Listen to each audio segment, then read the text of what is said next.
আজকের এই ভিডিওতে দেখাবো কিভাবে সাধারণ প্লাজো সকল সাইজের জন্য কাটিং করতে হয় এবং সাধারণ প্লাজো তৈরি করার পর যে ধরনের সমস্যাগুলো ফেস করে থাকেন সেই সমস্যাগুলোর সমাধান করার চেষ্টা করব আজকের এই ভিডিওতে। যেমন সাধারণ প্লাজো তৈরি করার পর এই যে পায়ের নিচের দিকটা উপর দিকে এরকম বাঁকা হয়ে যায় বা টান ধরে এবং এই পাশের সেলাইগুলো ঘুষ ঘুষ দেখা যায় এবং হাইয়ের সেলাই অ্যাকুরেট আসে না, এখানে টান ধরে বা ঘুষ ধরে, ঠিক আছে। এবং সাধারণ সালোয়ার বা সাধারণ প্লাজো তৈরি করার পরে যে কোমরের এই রাবার সেটিংটা অনেকে করতে পারেন না। অনেকের ক্ষেত্রে রাবারটা ছোট হওয়ার কারণে ঘেরের কাপড়টা বেশি হয় প্লাজোর, সেই ক্ষেত্রে রাবার সেট করার পর এইভাবে টান দেওয়ার পর মাঝখানের সেলাইগুলো ছিঁড়ে যায়। তো এখানে দেখেন আমার কাপড়টা কতটুকু আছে দেখে নেই। এখানে কাপড় আছে 2 গজ 4 গিরা পরিমাণ। তো 38 ইঞ্চি লম্বা প্লাজো আমি তৈরি করব, কোনো প্রকার জয়েন হবে না কোনো জায়গায়। তো কাপড়টা কিভাবে ভাঁজ করতে হয় ভালোভাবে খেয়াল করেন। কাপড়টাকে এইভাবে ভাঁজ করতে হবে। এরপর এটাকে 4 পার্ট করতে হবে ঠিক এইভাবে।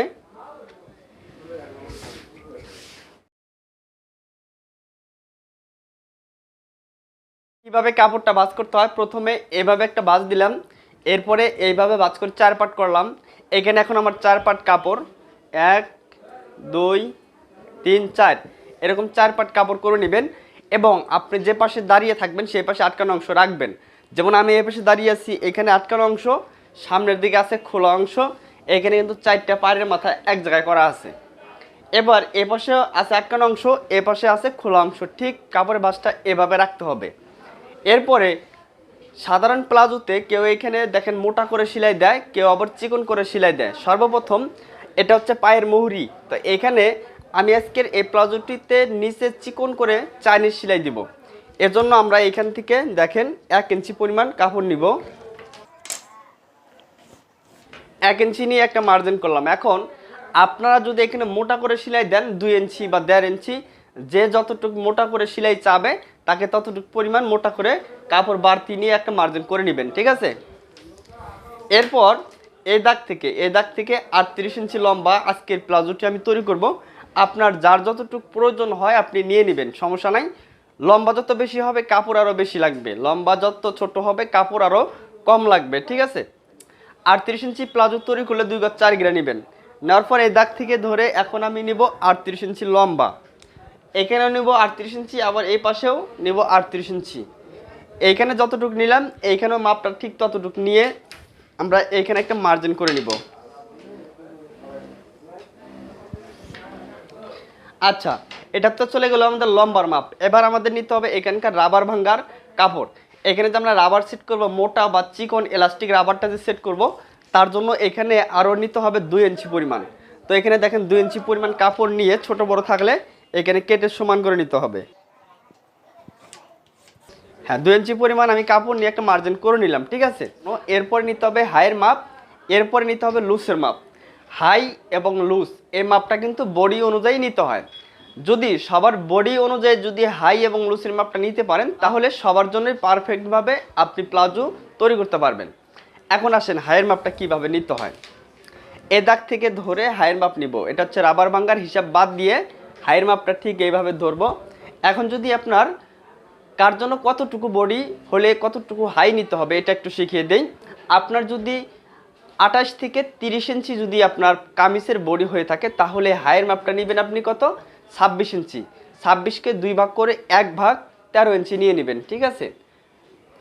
এবার যদি আপনার 31 থেকে 34 ইঞ্চি বডি হয় তাহলে হাইয়ের মাপ নেবেন 27 ইঞ্চি। 27কে 2 ভাগ করে 1 ভাগ নেবেন 13.5 ইঞ্চি। এবার 35 থেকে যদি 37 ইঞ্চি বডি হয় তাহলে হাইয়ের মাপটা নেবেন আপনি কত, 28 ইঞ্চি। 28কে 2 ভাগ করে 1 ভাগ 14 ইঞ্চি নেবেন। এবার 38 থেকে 40 ইঞ্চি বডি হলে আপনি হাইয়ের মাপটা নেবেন 29।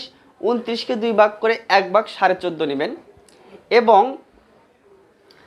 41 থেকে আপনার 43 ইঞ্চি বডি হলে হাইয়ের মাপটা নেবেন 30। 30কে 2 ভাগ করে 1 ভাগ এখানে নিয়ে নেবেন। ঠিক এইভাবে বডি যত বেশি হবে হাইয়ের মাপ তত আপনাদের হাফ ইঞ্চি করে বাড়িয়ে নিতে হবে। বডি যত কম হবে হাইয়ের মাপটা আস্তে আস্তে কমিয়ে নিতে হবে। আজকে যার জন্য তৈরি করতেছি 38 ইঞ্চি বডি, তো 38 ইঞ্চি বডির জন্য হাইয়ের মাপ রাখবো 29। 29কে 2 ভাগ করে 1 ভাগ 14.5, এই যে 14.5, মানে সামনের পাটে 14.5 হবে, আবার পিছনের পাটে 14.5, 14.5 আর 14.5 কত হচ্ছে 29, ঠিক আছে। একসাথে সামনের এবং পিছনের পাট কিন্তু কাটিং করা হয়, যেহেতু এখানে 4 পাট কাপড়, তার জন্য সামনে এবং পিছনের পাট একসাথে কাটিং করা হচ্ছে। এখান থেকে নিলাম আমি 14.5, এইখানে মার্জিন। এবার এখান থেকে লুসের মাপটা নিয়ে নিতে হবে। যার যতটুকু বডি হবে সে বডিকে 4 ভাগ করে 1 ভাগ লুসের মাপ নিতে হবে প্রথমে। এটা 50 ইঞ্চি বডি হতে পারে বা 30 ইঞ্চি বডি হতে পারে, যার যতটুকু হয়। তো 38 ইঞ্চি বডি, 38কে 4 ভাগ করলে 1 ভাগ হবে 9.5। এই পাশে আটকানো অংশ থেকে নেব 9.5 ইঞ্চি। এরপর এখানকার প্লাজো যদি তৈরি করি তাহলে লুজ দিব 7 ইঞ্চি, 8 ইঞ্চি, 9 ইঞ্চি, 10 ইঞ্চি। কাপড়ের বহর যত বেশি থাকবে বা কাপড় যত বেশি থাকবে তত ইঞ্চি আপনি লুজ বেশি করে দিবেন, তাহলে প্লাজোটার ঘের বেশি হবে, দেখতে খুব ভালো লাগবে, ঠিক আছে। আর সর্বনিম্ন আপনাদের লুজ 5 ইঞ্চি পর্যন্ত রাখতে হবে। 5-এর নিচে যদি লুজ থাকে তাহলে কিন্তু অতিরিক্ত টাইট হয়ে যাবে। সর্বনিম্ন 5 ইঞ্চি আর সর্বোচ্চ 10 ইঞ্চি লুজ রাখবেন। আর এখানে আমি আজকে রাখলাম দেখেন 7 ইঞ্চি পরিমাণ লুজ। এখন এই যে পাশে দেখেন পায়ের অংশ খোলা সাইড, এখান থেকে ধরে আমরা নিব 1.5 ইঞ্চি করে, এখানেও নিব 1.5 ইঞ্চি। এখান থেকে একটা হাইয়ের রাউন্ড শেপ করবো তার জন্য, ঠিক এইভাবে হাইয়ের রাউন্ড শেপটা করে নিব, ঠিক আছে। আচ্ছা, এবার এই যে পায়ের যে মুখের মাপটা, লুজের মাপটা, এই মাপটা মিডিয়াম যদি রাখতে চান তাহলে আপনি 10 ইঞ্চি রাখবেন। যদি একটু লুজ রাখতে চান তাহলে 12 বা 13 ইঞ্চি। এখানে সম্পূর্ণ লুজটাও দিতে পারেন আপনার রুচি অনুযায়ী বা কাস্টমারের রুচি অনুযায়ী এই লুজটা দিয়ে দিবেন। আমি আজকে এখানে মিডিয়াম লুজ দিব, তার জন্য আমি এখানে নিব 10 ইঞ্চি। সেলাইয়ের জন্য 1 ইঞ্চি বাড়তি, মোট 11 ইঞ্চি নিয়ে নিলাম এই আটকানো সাইড থেকে, ঠিক আছে। এরপরে এই যে যারা বলেন এই দিকটা উপর দিকে এইভাবে টান ধরে থাকে বা বাঁকা হয়ে যায়, তো তাদের ক্ষেত্রে বলবো আপনারা এরকম একটা শেপ কাট নেবেন, নেওয়ার পর ঠিক এইভাবে ধরবেন। শেপ কাটের যে বাঁকা অংশটা নিচের দিকে রাখলাম, সোজা অংশটা উপর দিকে রাখলাম। এবার এই বাঁকা অংশটা এখান থেকে 5-6 ইঞ্চি স্কেল থেকে বাদ দিয়ে ধরে আমরা শুধু এই সোজা স্টেপটা নিব। এই সোজা স্টেপটা ঠিক এইভাবে ধরে আমরা মার্জিনটা দিয়ে দেবো, ঠিক আছে। এভাবে মার্জিনটা দিয়ে আমরা যদি কাটিং করি বা সেলাই করি তাহলে কোনো প্রকার সমস্যা হবে না। আমি সেলাই সহ আপনাদের দেখিয়ে দেবো। এখন কাটিং করে নিচ্ছি।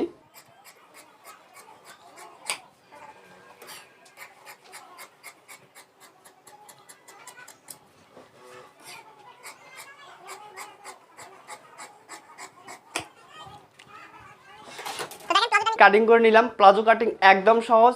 যদি এই যে আমি যে বিষয়গুলো আপনাদের বোঝানোর চেষ্টা করলাম, এই বিষয়গুলো যদি বুঝতে পারেন তাহলে যে কোনো মাপের জন্য খুব সহজভাবে আপনি তৈরি করতে পারবেন।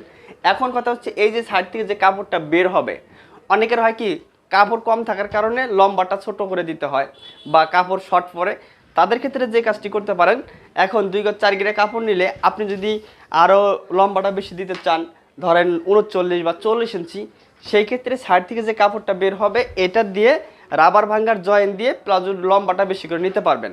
আজকে যেহেতু আমার লম্বাটা 38 ইঞ্চি, এজন্য আমার এখানে কোনো প্রকার জয়েন দিতে হবে না, আমি এই মাপেই তৈরি করে নিতে পারবো, ঠিক আছে।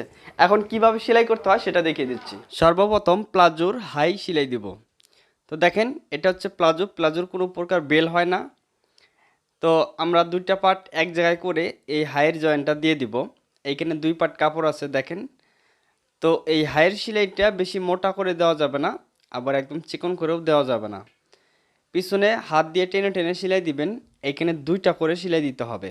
2টা করে সেলাই দিয়ে নিলাম। এক পাশে সেলাই দেওয়া হয়ে গেলে আবার ঘুরিয়ে এই পাশ থেকে এই পাশের হাইয়ের জয়েন্টটা দিয়ে দিতে হবে। সামনের পাটে একটা হাইয়ের জয়েন্ট, পিছনের পাটে একটা হাইয়ের জয়েন্ট, এইভাবে আপনারা দিয়ে নেবেন। অবশ্যই 2টা করে সেলাই দিবেন। আমি 2টা করে সেলাই দিয়ে নিলাম। এরপরে হাইয়ের এখানে একটু একটু করে এইভাবে কেটে দিতে হবে। খেয়াল রাখতে হবে যাতে সেলাইটা কেটে না যায়। এভাবে যদি কেটে দেন তাহলে হবে কি আপনার হাইয়ের এখানে কখনোই টান ধরবে না।